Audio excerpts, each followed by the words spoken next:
Olá, meus amigos, estamos novamente reunidos para o estudo das obras de André Luiz. Estamos lendo agora Evolução em Dois Mundos. É um livro mais técnico sobre a física do plano material e imaterial. Nós vamos aprender agora sobre o corpo espiritual, retrato do corpo mental.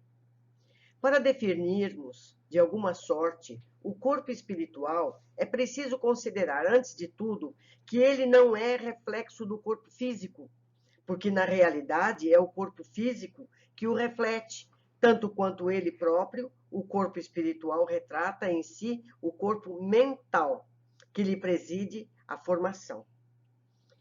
Temos aqui uma nota de rodapé que eu trouxe para cá. O corpo mental, assinalado experimentalmente por diversos estudiosos, é o envoltório sutil da mente e que, por agora, não podemos definir com mais amplitude de conceituação, além daquela em que tem sido apresentado pelos pesquisadores encarnados, e isso por falta de terminologia adequada no dicionário terrestre.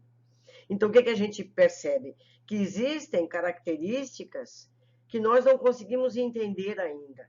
É como explicar certas características científicas para uma criança de 10 anos. A criança de 10 anos, no caso, somos nós.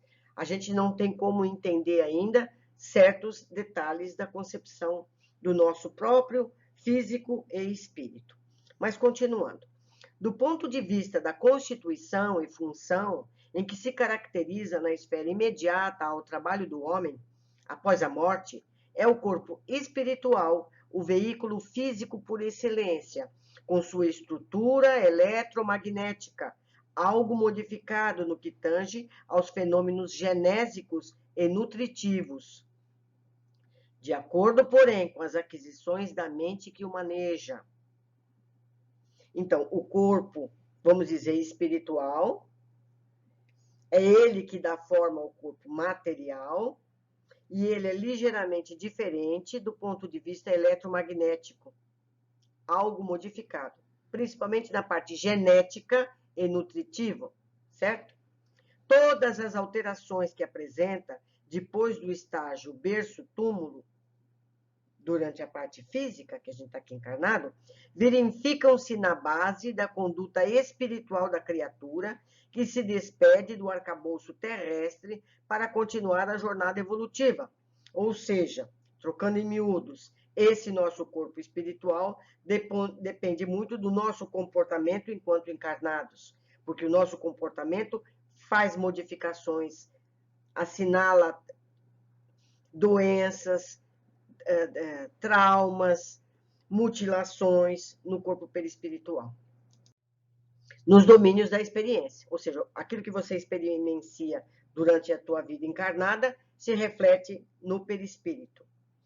Claro está, portanto, que é ele, santuário vivo, em que a consciência imortal prossegue em manifestação incessante, além do sepulcro, formação sutil, urdida em recursos dinâmicos, extremamente poderosa e plástica, em cuja tessitura as células, noutra faixa vibratória, a face do sistema de permuta, visceralmente renovado, se distribui mais ou menos a feição das partículas coloides, com a respectiva carga elétrica, comportando-se no espaço, segundo a sua condição específica, e apresentando estados morfológicos, conforme o campo mental a que se ajusta. Então, o corpo perispiritual tem todas as células que tem o corpo físico, porque o corpo físico formou-se baseado nesse modelo perispiritual. Centros vitais. Estudado no plano em que nos encontramos, plano espiritual, na posição de criaturas desencarnadas, o corpo espiritual, o psicossoma, é assim, o veículo físico, para eles é físico, relativamente definido pela ciência humana, com os centros vitais, a que essa mesma ciência, por enquanto não pode perquirir e reconhecer. Nele possuímos todo o equipamento de recursos automáticos que governam os bilhões de entidades microscópicos a serviço da inteligência. São nossas células. Nos círculos de ação em que nos demoramos, recursos esses adquiridos vagarosamente pelo ser, em milênios e milênios de esforço e recapitulação nos múltiplos setores da evolução anímica. Então, traduzindo, esse nosso corpo perispiritual é resultado de uma evolução milenar, porque, como já foi dito em outras obras de André Luiz, a gente deriva dos seres inferiores, pedras, plantas, vem desde o unicelular até hoje. Então, a gente foi aperfeiçoando esse nosso corpo. E ainda vamos mudar muito para frente. Vamos nos transformar bastante. É assim que, regendo a atividade funcional dos órgãos relacionados pela fisiologia terrena, nele identificamos o centro coronário, instalado na região central do cérebro, sede da mente, centro que assimila os estímulos do plano superior e orienta a forma, o movimento, a estabilidade, o metabolismo orgânico e a vida consciencial da alma encarnada ou desencarnada, nas cintas de aprendizado que lhe corresponde no abrigo planetário. O centro coronário supervisiona ainda os outros centros vitais, que lhe obedecem a um impulso procedente do espírito, assim como as peças secundinas de uma usina respondem ao comando da peça motor, que se serve o tirocínio do homem para concatená-las e dirigi-las.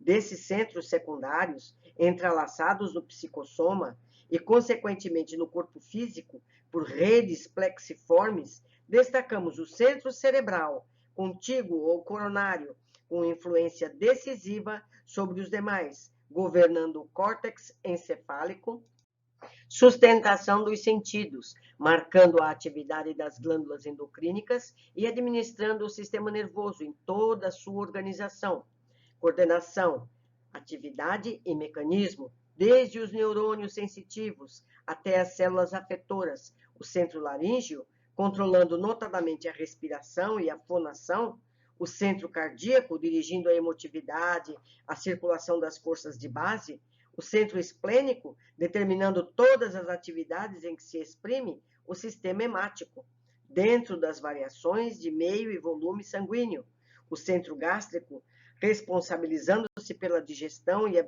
absorção dos alimentos.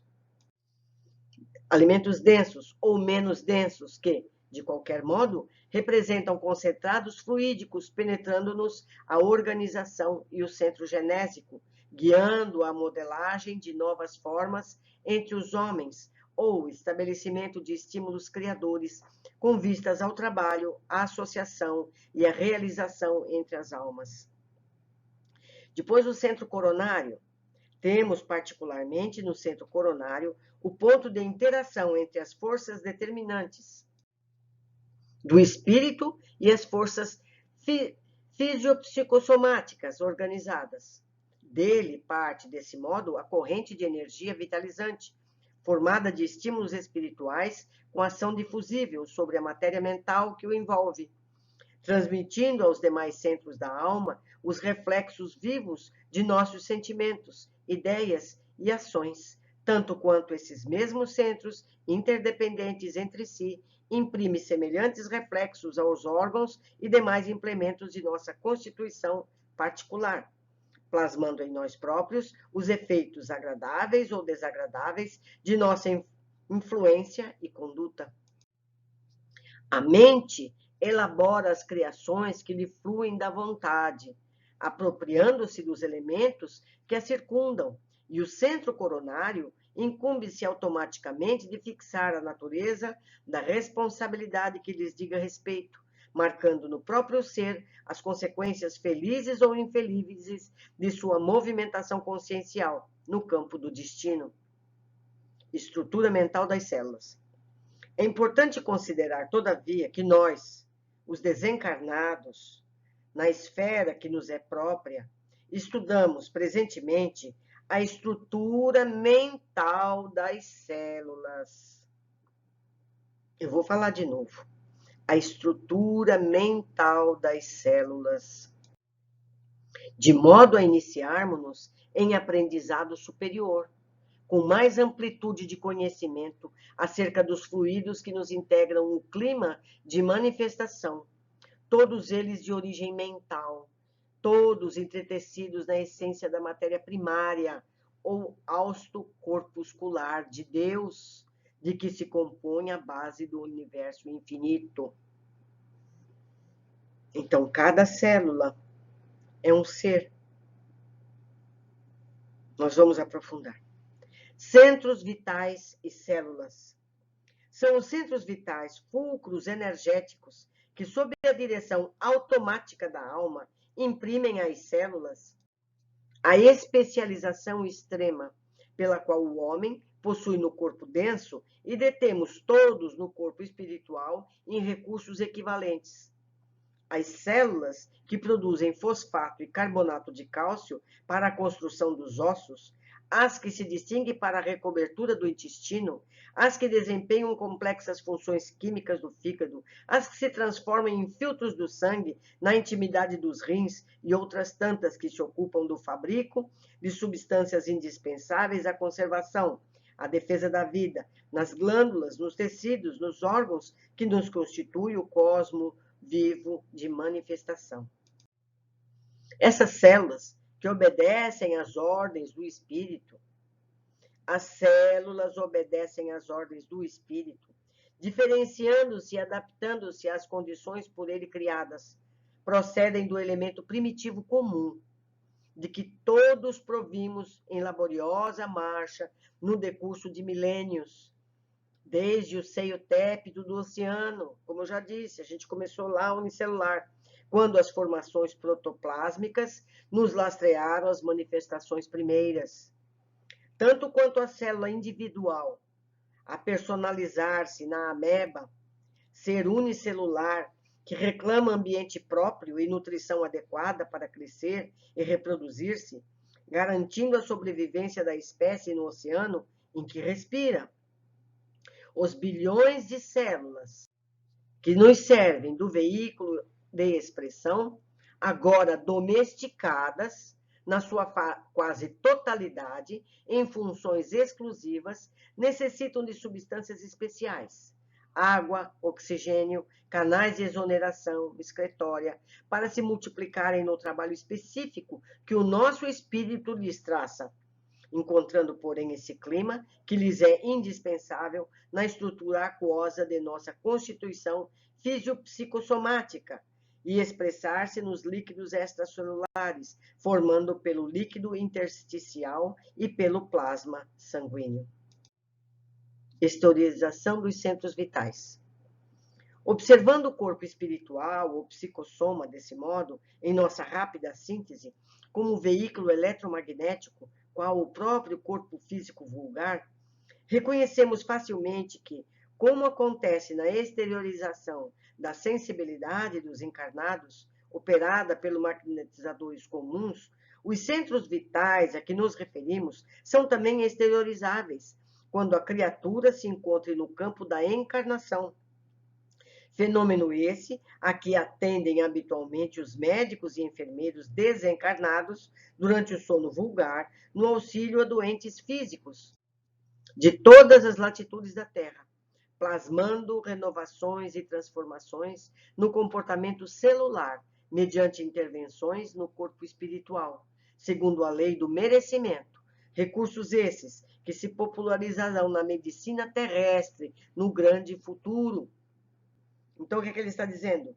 Que os médicos espirituais nos atendem, tratam os nossos corpos através desses centros vitais, chamando-os chakras, e que, no futuro, os próprios médicos terrestres vão agir dessa forma.